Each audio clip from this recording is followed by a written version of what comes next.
Boa noite, meus amados. A graça e a paz do Senhor esteja com todos. Que Deus venha abençoar a tua vida. Queridos, vamos dar prosseguimento ao nosso estudo ali no início das Escrituras. Vamos abrir no livro de Gênesis, capítulo de número 2. Essa é a terceira mensagem em que exploramos esses primeiros capítulos da Bíblia. Gênesis, capítulo 2. Hoje nós vamos estudar aqui uma das figuras principais, essenciais desses primeiros versos, que é a árvore do conhecimento do bem e do mal. Vamos ver o que ela representa, o que ela simboliza, o que nós podemos aprender para nós hoje. Gênesis capítulo 2, vamos ler alguns versos, verso 9. Gênesis 2, 9 diz: Então o Senhor Deus fez nascer do solo todo tipo de árvores agradáveis aos olhos e boas para alimento. E no meio do jardim estavam a árvore da vida e a árvore do conhecimento do bem e do mal. Verso 16: E o Senhor Deus ordenou ao homem: coma livremente de qualquer árvore do jardim, mas não coma da árvore do conhecimento do bem e do mal, porque no dia em que dela comer, certamente você vai morrer. E no capítulo 3, mais 2 versos, verso 4 e 5, disse a serpente à mulher: certamente não morrerão. Deus sabe que no dia em que dele comerem, seus olhos se abrirão, e vocês, como Deus, serão conhecedores do bem e do mal. Amém, queridos? Vamos orar. Senhor Jesus, nos ensina a tua palavra, fala conosco.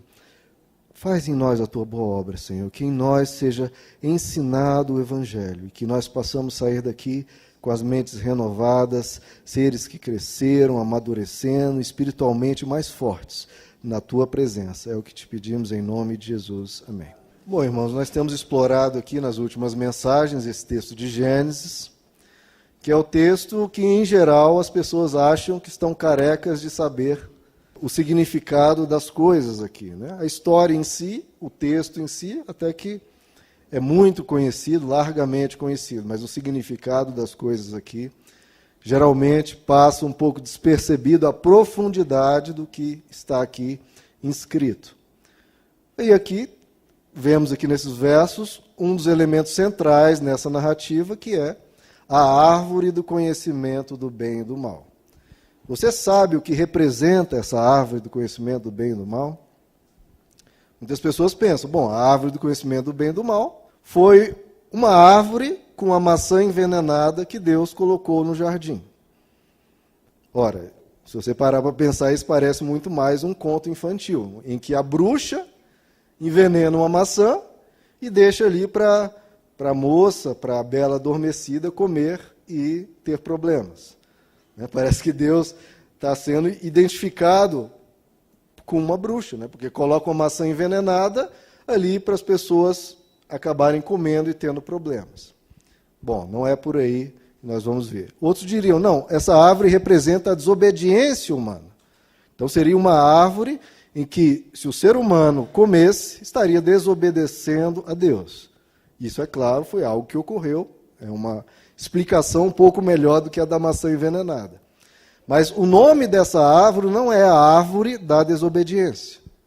Se chama árvore do conhecimento do bem e do mal, porque há um motivo para isso. Bom, eu vou explorar aqui um sentido, dentre as várias perspectivas que a gente poderia explorar.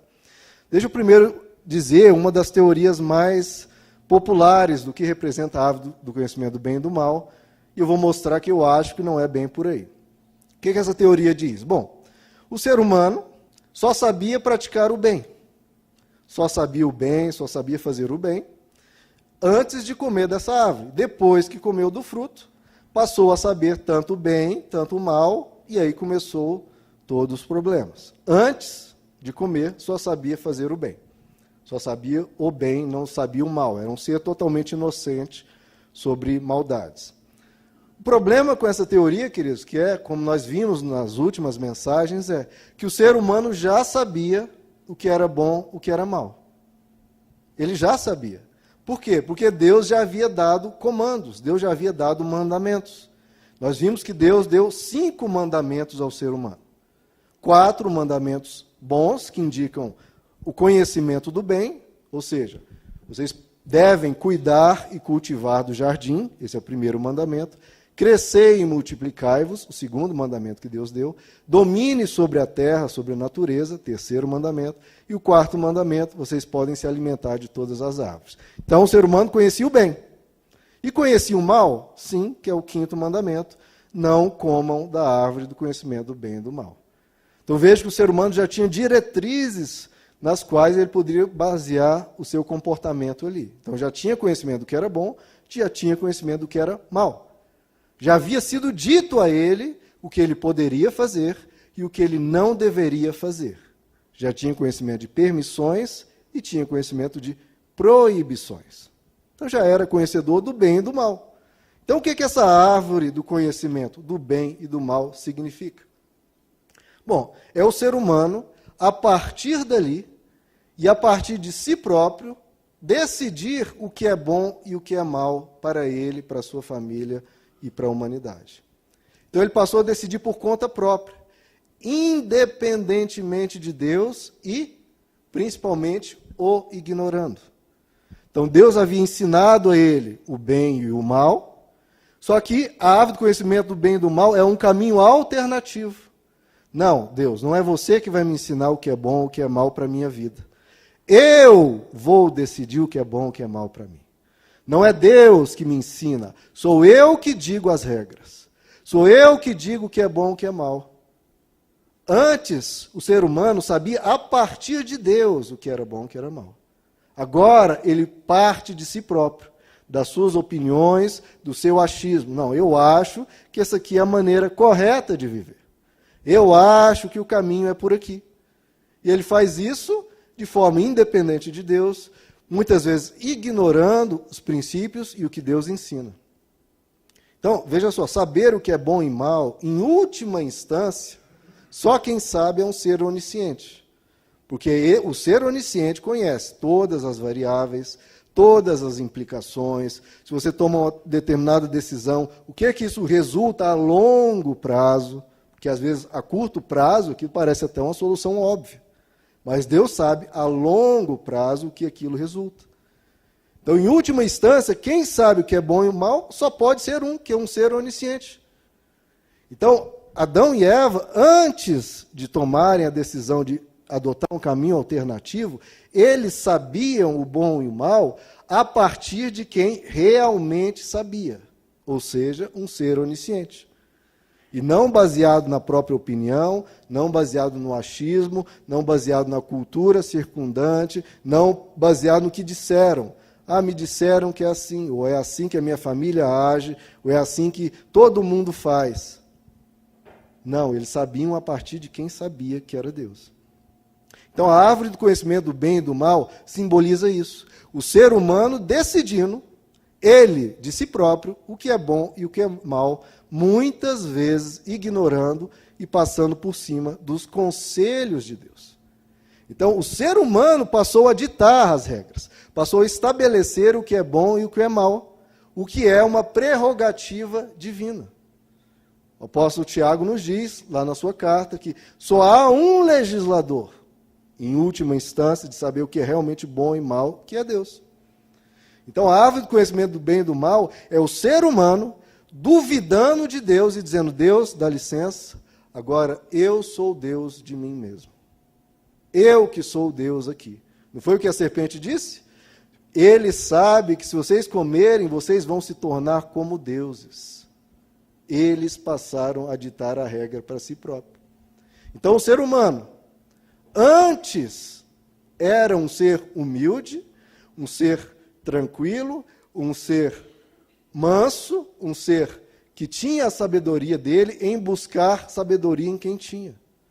Mas depois da queda, ele passou a ser o Deus de si próprio. Então, após a árvore do conhecimento do bem e do mal, o ser humano assume a soberba, que era algo desconhecido antes, assume a arrogância, assume a presunção de saber o que é bom e o que é mal, e eu não preciso de Deus, não preciso das Escrituras para dizer o que é bom e o que é mal para mim. Eu sei muito bem, obrigado. E nós vimos onde a humanidade foi parar. O livro de Provérbios nos diz uma frase que para mim é muito clara e muito evidente, nos esclarece bastante o que ocorreu. O livro de Provérbios diz: a soberba precede a queda. A soberba precede a queda. O que ocorreu aqui no Jardim do Éden? A queda. Não foi isso? A gente se fala, não, lá em Gênesis 3 ocorreu a queda. Segundo o livro de Provérbios, o que precede essa queda? A soberba. Então, se houve a queda, que nós vemos a partir de Gênesis 4, e o que precedeu essa queda é a soberba, o que é a árvore do conhecimento do bem e do mal? É a soberba. O que precedeu a queda? A árvore do conhecimento do bem e do mal. O que precede a queda? A soberba. Então, o que fez Adão e Eva caírem foi a soberba de acharem que sabem o que estão fazendo. Deus, eu não preciso de você. Você, para mim, agora está sendo um obstáculo, está aqui sendo um cara chato, eu sei muito bem cuidar da minha vida. Não preciso dos seus conselhos, não preciso dos seus ensinamentos, não preciso da sua sabedoria. Eu vou ser Deus de mim mesmo. Não preciso de você. 1 Coríntios capítulo 8, o apóstolo Paulo diz: quem pensa conhecer alguma coisa ainda não conhece como deveria. Quem pensa conhecer alguma coisa ainda não conhece conforme deveria. Ou seja, o Evangelho está sempre nos trazendo, querendo nos trazer de volta ao estado original de quê? De humildade, de dependência, de buscar conselhos em Deus. Certa vez eu ouvi um pastor dizendo: há 3 pré-requisitos para você ser cristão. Apenas 3. 3 pré-requisitos para ser cristão. Primeiro pré-requisito: humildade. Esse é o primeiro pré-requisito para você ser cristão.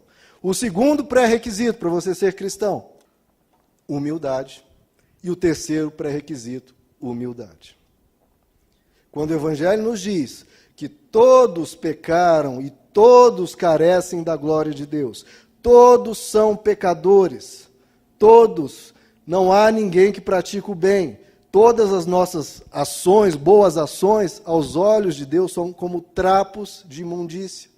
Por que ele está fazendo isso? Para nos humilhar, para botar a gente para baixo, para pisar na gente? Não. É para a gente, diante da nossa soberba tremenda, recuperar o nosso estado de humildade.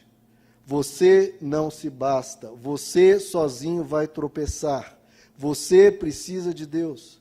Você consigo próprio, você vai cair nos enganos da vida, vai tropeçar, vai quebrar a cara. Busque sabedoria em quem sabe. E quem é que sabe? Você? Não, é Deus. Volte-se para quem sabe. Lá em 1 Coríntios 8 ele diz: o conhecimento muitas vezes ensoberbece. É o amor que edifica. A gente precisa sermos humildes, como nós cantamos aqui. Bem-aventurados os humildes, para nós herdarmos a terra. Então veja só, olha que interessante. Todo mundo, quando pensa em pecado, pensa em quê? Pensa nas concupiscências. Pecados sexuais, pecados relacionados ao dinheiro, corrupção, desonestidade, tramóia. Pensa em pecados em relação aos relacionamentos, de fidelidade, mentira. Pensa em todo tipo de pecado que nos é dito na Bíblia: concupiscência da carne, concupiscência dos olhos. O apóstolo João nos diz. Mas nós sempre esquecemos do terceiro. A terceira simbolização do pecado, que é a concupiscência da carne, concupiscência dos olhos e soberba da vida. Que é justamente o pecado inicial, o pecado primordial, que é o pecado que, a partir dele, se gera todos os outros. De você duvidar do que Deus está dizendo, de você questionar a Deus nos princípios, valores, ensinamentos e conselhos dele, e a sabedoria dele, e achar que sabe o que está fazendo. Em vez de buscar sabedoria para a sua vida. Porque, veja só, queridos, você sabe criar os seus filhos bem? Você sabe cuidar dos seus relacionamentos bem? Do seu casamento bem? Você sabe ser um bom pai, sabe ser um bom filho, sabe ser um bom cônjuge, sabe ser um bom cristão, sabe ser uma boa pessoa, um bom cidadão para a sociedade? Você sabe tudo sobre isso? Eu não sei. E todo dia eu aprendo. É o que o Evangelho nos ensina. Seja humilde e busque aprender com quem sabe, que é Deus. Deus pode fazer ser o melhor pai.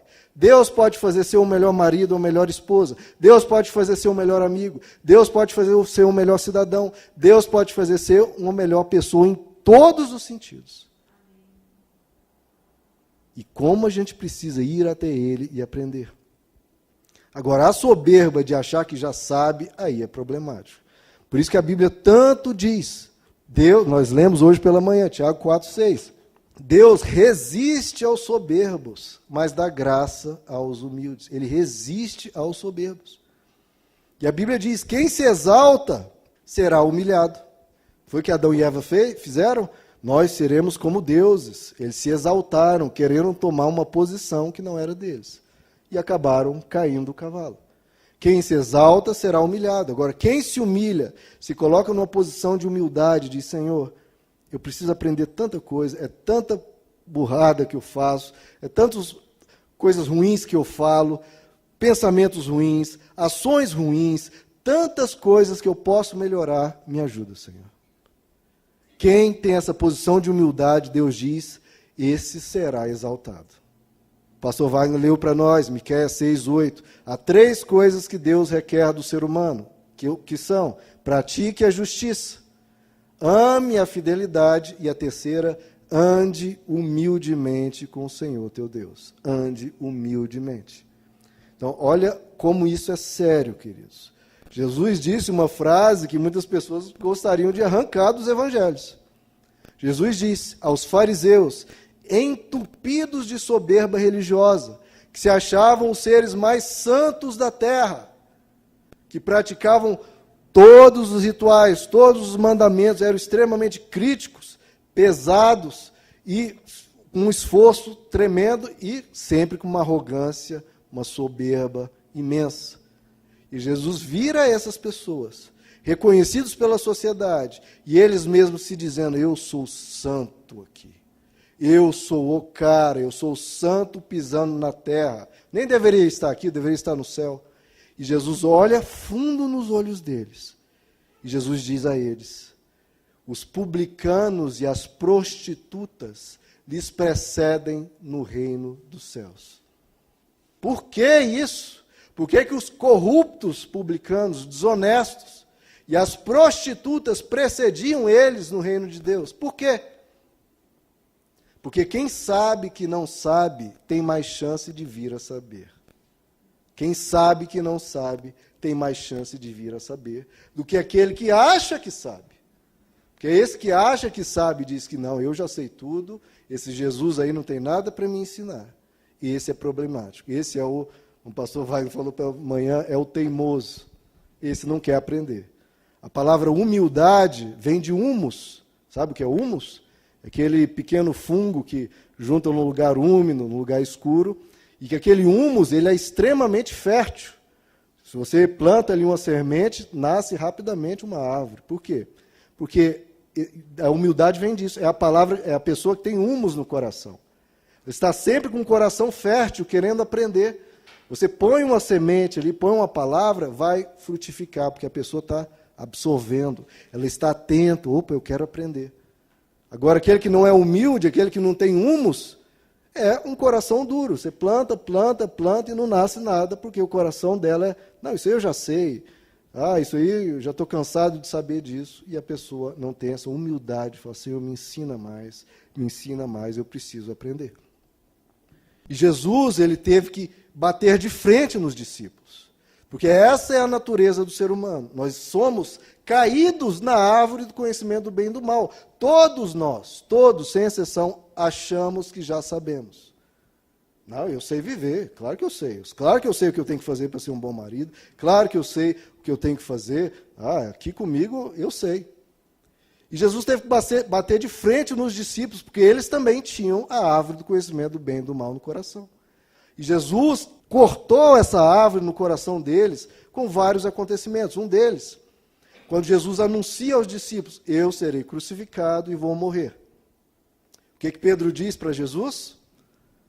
Quando Jesus anuncia isso, Pedro diz, Não, Senhor, isso de maneira alguma lhe ocorrerá. De maneira, não, Jesus, que papo é esse mais fúnebre? Não, isso não vai acontecer com você. A gente está aqui, a gente te protege.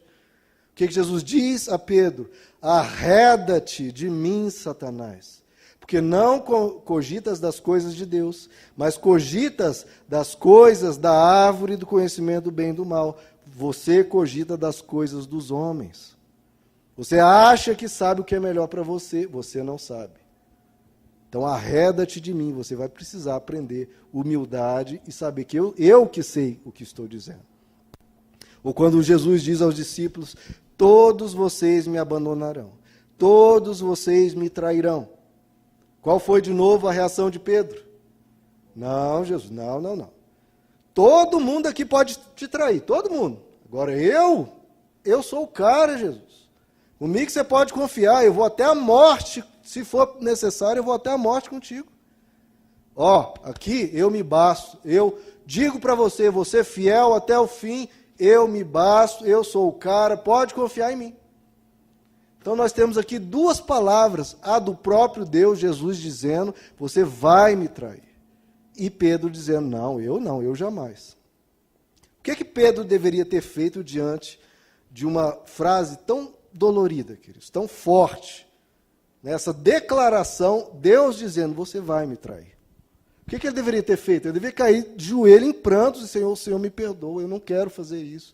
Me ajuda nas minhas fraquezas, não tem alguma forma? Será que, Jesus, mas se não tiver jeito mesmo, me perdoa, tem misericórdia de mim, porque eu sou muito fraco, eu quero crescer, me ajuda a não terminar a minha vida como um traidor. Eu deveria ter feito tudo isso diante ali de Jesus. Ele fez depois, quando pisou na bola, mas deveria ter feito já desde já. Reconhecer humildemente que Deus sabe o que está dizendo. Então, se alguém tem essa presunção, todos podem cair, todos podem abandonar. Agora, eu jamais. Essa pessoa tem um problema. Ela tem que depender a vida dela em Deus. Como o apóstolo Paulo diz, quem está de pé, veja que não caia. Ou como Jesus diz, vigiai e orai, para não cair em tentação. Quem que a gente ora no Pai Nosso? Não nos deixe cair em tentação. Veja que a gente não ora. Eu jamais vou cair em tentação. Eu não, porque eu consigo. Eu aguento a barra. Pode vir o que for, eu estou aqui, eu vou ficar aqui e não vou cair. O que Jesus ensina? Você tem que orar Deus, me guarde para que eu não caia em nenhuma tentação. Porque se Deus tira a proteção dele, queridos, não tem um aqui e não tem um no planeta que fica de pé. É o que o Evangelho diz, nós precisamos dele. Nós precisamos do conhecimento do bem e do mal que vem dele. Porque se depender de nós, queridos, nós vamos fraquejar. Quantos seres humanos melhores, mais santos, mais puros do que eu e você já passaram na história da humanidade? E não foram 1 ou 2, nem 10, nem 100, foram milhares, que, numa vida espetacularmente linda, tropeçaram e caíram. E foi um escândalo, foi um horror, foi uma tragédia, muito sofrimento, muita humilhação, famílias totalmente destroçadas, tragédias familiares nos relacionamentos, tragédias em empregos, em empreendimentos. Por quê? Porque entrou a soberba. E a pessoa começa a achar, eu sei, eu me basto, eu consigo, eu me guardo.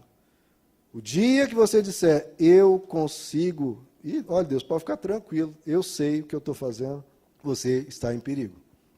Tem uma historinha, se eu não me engano, é de Santo Antão, que ele diz que ele é um homem extremamente comprometido, ele tinha uma missão, estava realizando um trabalho muito bonito, e ele diz que em vários momentos da vida tinha demônios que, às vezes, vinham no quarto dele, falava coisas, trazia tentações, fazia 1001 coisas para desviar aquele homem do caminho que ele estava seguindo com Deus.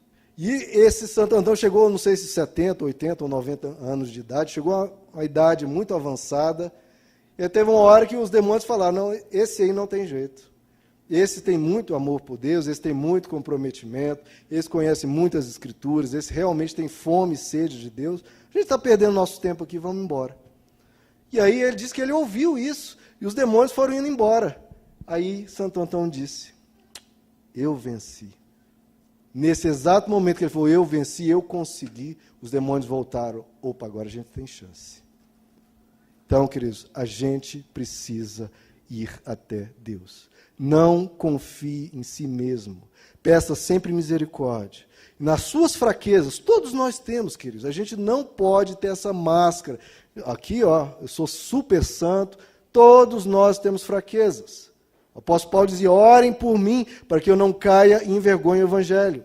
Nós não podemos confiar em nós mesmos. Nós temos que vigiar e sempre clamar a Deus. Me ajuda, Senhor. Tem misericórdia de mim. Nós temos que sempre orar. Pai, não nos deixes cair em tentação, porque se depender só de nós, sem o Senhor, estamos perdidos.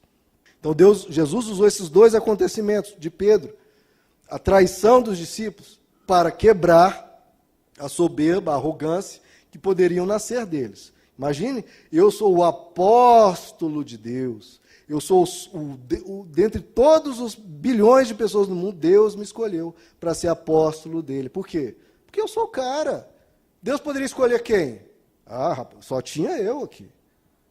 Mas Deus quebrou essa árvore do conhecimento do bem e do mal, fazendo que todos se traíssem Jesus.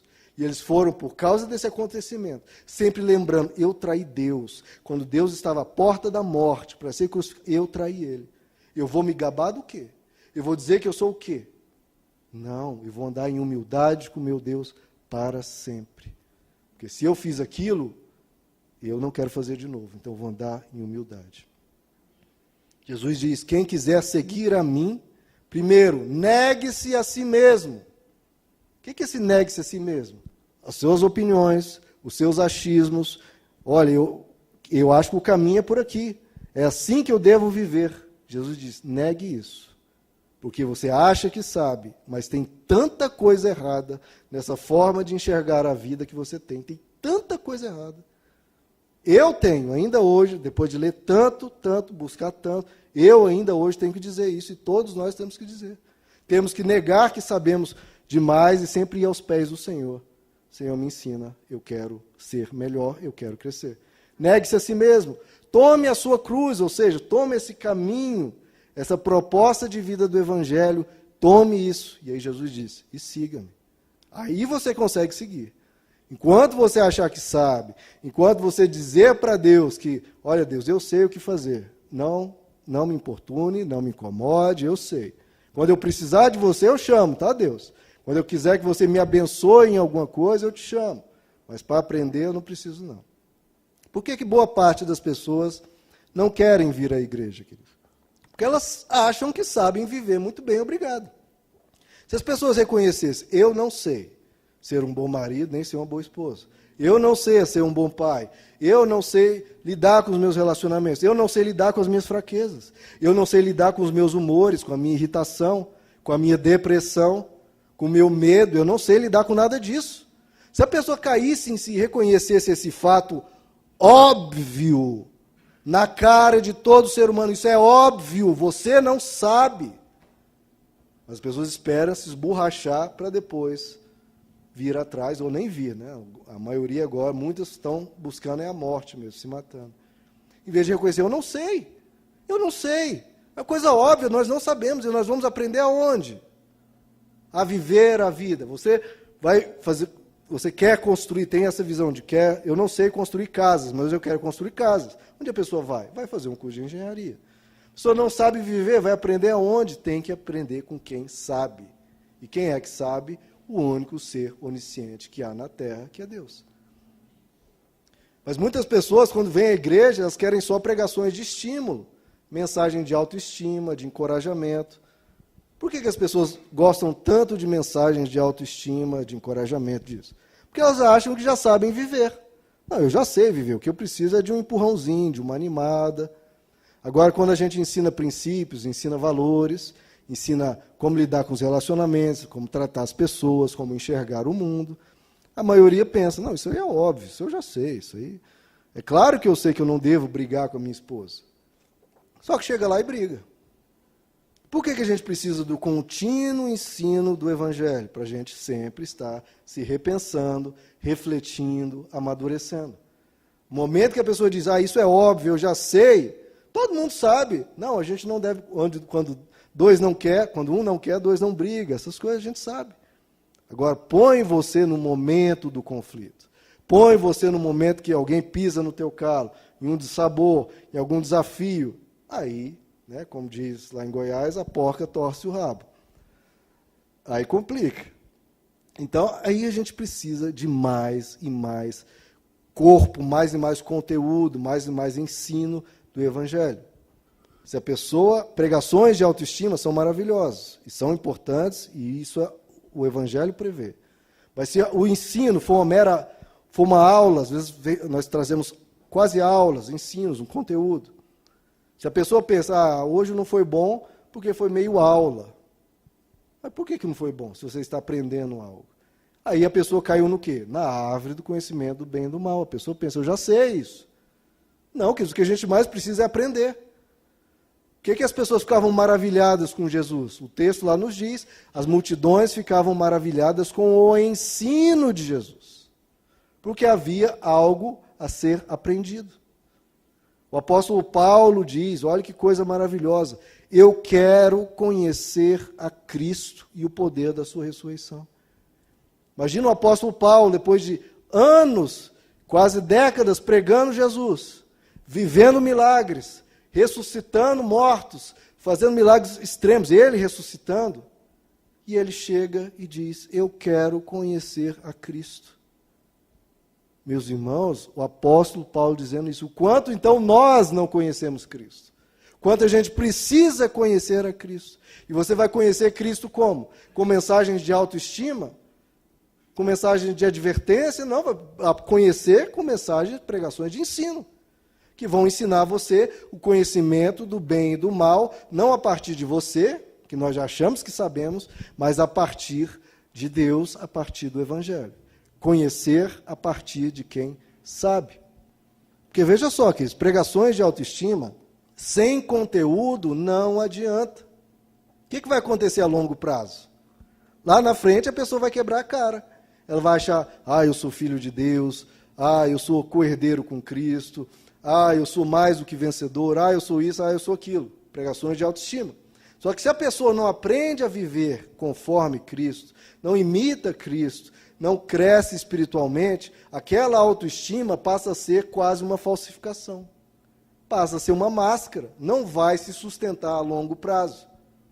Porque se ela se estima algo que ela não é, ela continua superficial, continua simplória, sem conhecimento do Evangelho, sem crescer, sem amadurecer, sem ganhar conteúdo, sem ter pujança espiritual, quando vêm os obstáculos da vida, aquela pessoa não tem força para aguentar os trancos.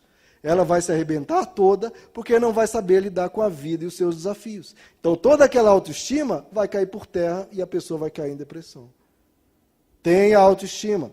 Deus te ama, Deus te quer, Deus está contigo. Sim, agora vamos aprender com Cristo.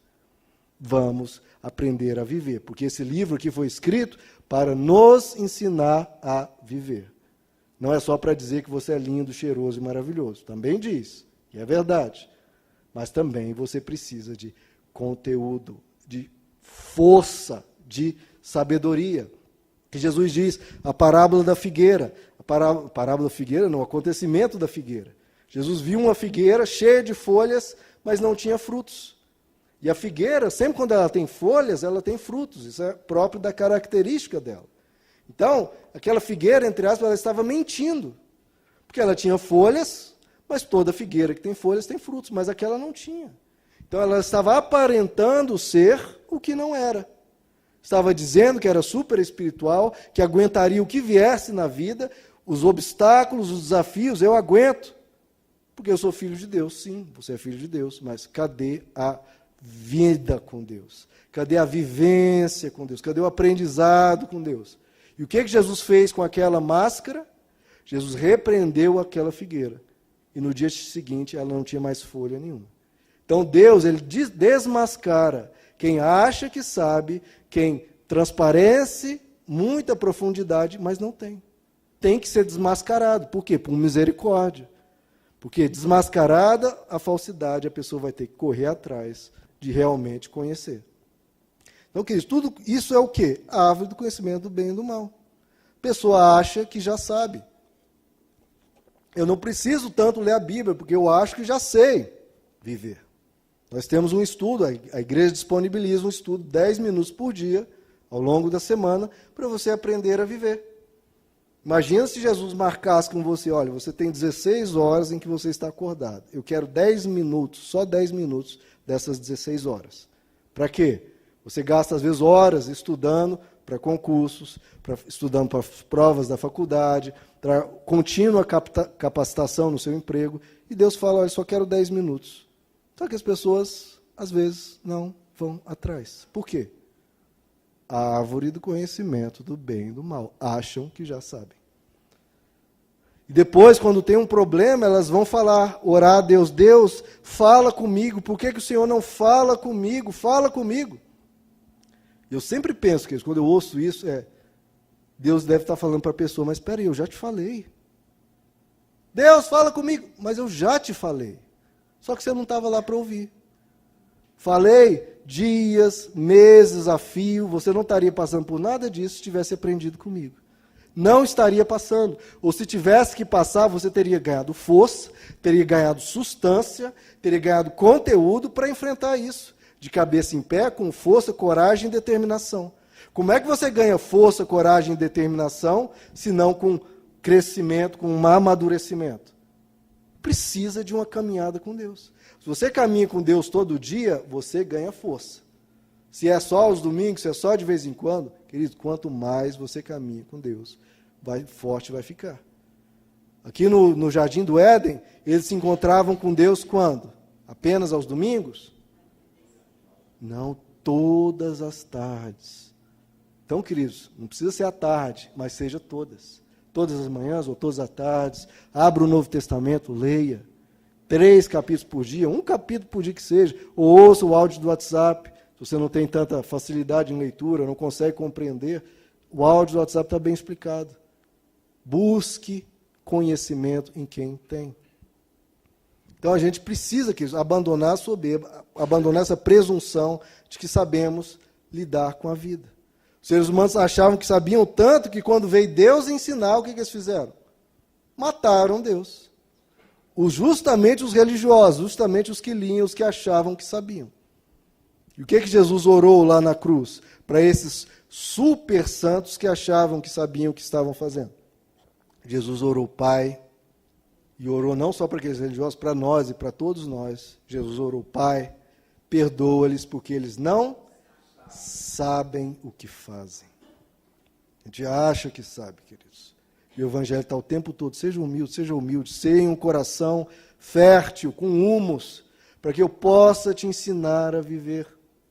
É o temor do Senhor. Você vir a Deus e falar, Senhor, me ensina. O apóstolo Tiago diz, quem não tem sabedoria, clame a Deus que a todos dá livremente. Ele quer te ensinar. Nós estudamos no WhatsApp, para quem não estava lá, em João capítulo 14. O Espírito Santo, qual que é a grande missão dele? Te dar um arrepio na pele, fazer você rodopiar. É para isso a missão do Espírito Santo? Não, Jesus diz, eu lhes enviarei o conselheiro, o ajudador.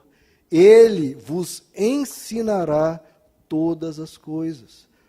É o Espírito da verdade. Porque nós temos a árvore do conhecimento do bem e do mal. Eu sei, Deus, pode deixar. Eu sei, Deus, calma. Pode deixar, fica tranquilo. Jesus, você está muito ansioso. Deus, deixa comigo, eu sei. A árvore do conhecimento do bem e do mal. E é o Espírito Santo enviado para nos ensinar todas as coisas. No meio do jardim, o texto nos diz, havia a árvore do conhecimento do bem e do mal. Só que vocês lembram lá que não havia apenas a árvore do conhecimento do bem e do mal. O que mais havia lá? Nós lemos, havia no meio do jardim 2 árvores. A árvore do conhecimento do bem e do mal e a árvore da vida. O que representa, queridos? Nós lemos aqui, estudamos a árvore do conhecimento do bem e do mal, a soberba, a presunção, a arrogância. Nós decidimos sermos deuses de nós mesmos. E havia a árvore da vida. Nós podemos escolher, queridos, qual dos 2 nós queremos. O que a árvore da vida representa? O que Jesus diz em João 14? Eu sou o caminho, eu sou a verdade, eu sou a vida. A árvore da vida continua aberta para nós. E a árvore do conhecimento do bem e do mal continua aberta para nós.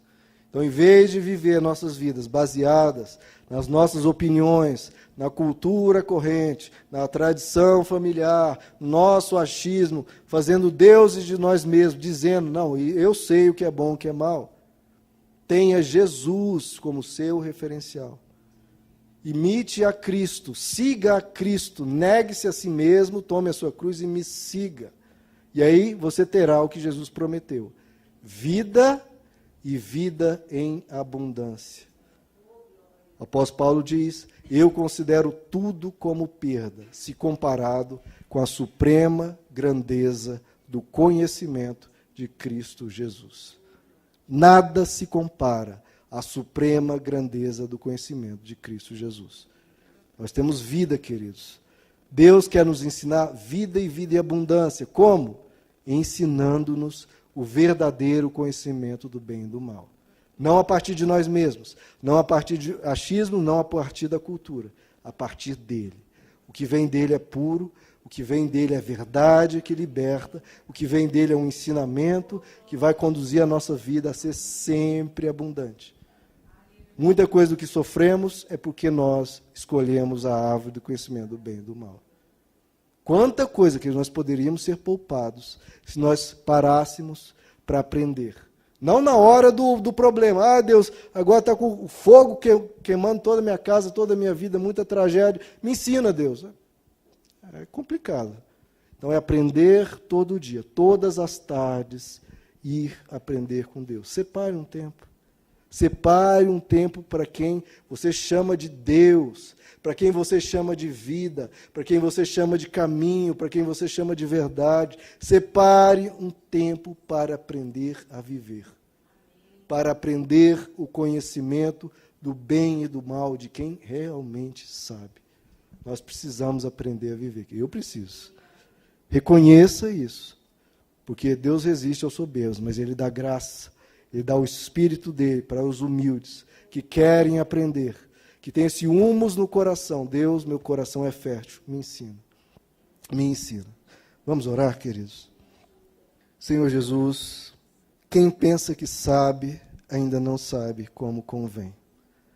Nós precisamos de quem realmente sabe, nós precisamos de Ti. Queremos reconhecer aqui as nossas fraquezas, o nosso pouco discernimento, o nosso pouco conhecimento. Quanto nós precisamos, Senhor. Só o Senhor sabe o que nós passaremos ao longo dos próximos 10, 20, 30 anos. Quantas palavras tolas, quantas pessoas nós vamos ferir. Tanto pensamento ruim que a gente vai cultivar na nossa mente, pensamentos de depressão, pensamentos de infelicidade, pensamentos de traição, pensamentos de desonestidade. Quantas ações ruins nós faremos. Quem é que pode dizer que não terá pensamentos ruins? Quem é que pode dizer que não fará ações ruins? Quem é que pode dizer que não falará coisas ruins? Então nós viemos reconhecer a nossa humildade, Senhor, viemos reconhecer as nossas fraquezas, reconhecer que nós carecemos da Tua glória, do Teu ensino. Nos ajuda a ter vida e vida em abundância, não baseados nos nossos conhecimentos, não baseados nos nossos achismos, mas que o Senhor nos ensine a viver. Toma-nos pela mão, Senhor. Vem toda tarde, vem toda manhã, nos ensina, fala conosco não no momento que nós chamarmos, ó Deus, agora você pode vir, não. Que a gente esteja lá todo dia para Te ouvir, porque estando lá você vai estar sempre falando algo que nós precisamos tanto. Então vem nos alimentando, vem nos fortalecendo, vai trazendo conteúdo, Senhor, ao nosso viver, que a gente tenha experiências contigo, que a gente tenha vivência com o Senhor, vivência de todos os dias, de criar um relacionamento com o Senhor, um relacionamento cada vez mais íntimo, cada vez mais próximo, cada vez mais conhecendo a Ti, para podermos Te imitar, para podermos viver o que o Evangelho propõe. Nos guarda, Senhor, de tanta coisa enganosa que nós achamos que é verdade absoluta, tantos comportamentos que a gente acha que é correto e que vai nos destruir. Tantas ações que nós pensamos, é assim que eu sou, assim serei. E isso pode destruir nossos casamentos, pode prejudicar os nossos filhos. Ô Senhor, nós somos tão tolos, nos dá sabedoria. Tua palavra diz que nós podemos ir até o Senhor e pedir sabedoria, e o Senhor nos dará liberalmente. Então dá-nos sabedoria, Senhor, que a gente possa viver isso, uma vida abundante, a partir da sabedoria que vem do alto, a partir da árvore da vida, a partir de Jesus Cristo, que é o caminho, a verdade e a vida, e não a partir de nós mesmos. Nós sozinhos fracassaremos, fraquejaremos. Mas, Senhor, guarda-nos de toda tentação e livra-nos do mal. Guarda-nos, Senhor, nós precisamos de Ti. Nós precisamos de Ti. Nós precisamos de Ti. Você pode repetir isso comigo? Nós precisamos de Ti. De novo. Nós precisamos de Ti. Nós precisamos de Ti. Queridos, entre a árvore do conhecimento do bem e do mal, escolha a árvore da vida. O Evangelho pode nos dar muita e muita vida.